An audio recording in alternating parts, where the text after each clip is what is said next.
In our community, as in many places across the country, the interests of the people are not paramount. I'm a person that believes that when you stand in the gap for others, that you have to do so with integrity and a commitment to serve their interests. I'm Pamela Price. I'm a civil rights attorney, and I'm going to be your next district attorney. So this is my beloved Oakland. Being here is like the circle of life. Before I went to law school, before I went to Yale, I was active in the Free Angela Davis movement, and 40 years later, I live in the same neighborhood as Angela Davis. It just feels natural to have been embraced by this community and to be very comfortable here. The night that Dr. King was assassinated was a signature moment in my life.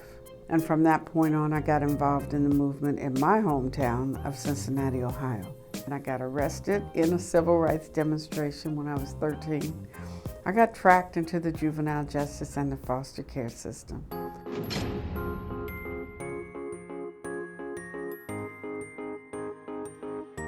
The last thing I had to do before I left Yale was to turn in my paper.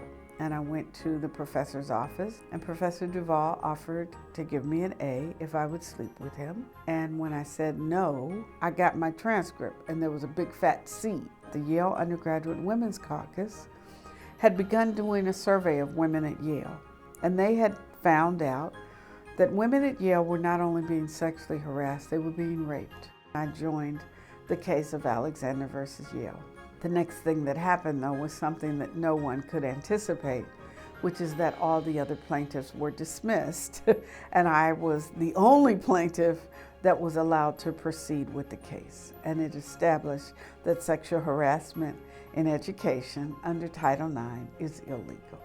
I practiced law for roughly 10 years before I decided to start my own firm. Then we represented women, men, young boys, young girls in some pretty harrowing situations.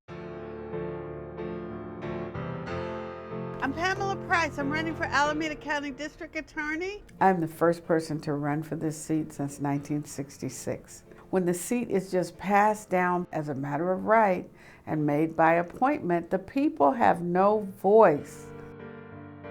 My priority is to make the community safer, and I understand that to do that, I have to invest in public health. We should not be prosecuting and incarcerating people who are dealing with mental health challenges.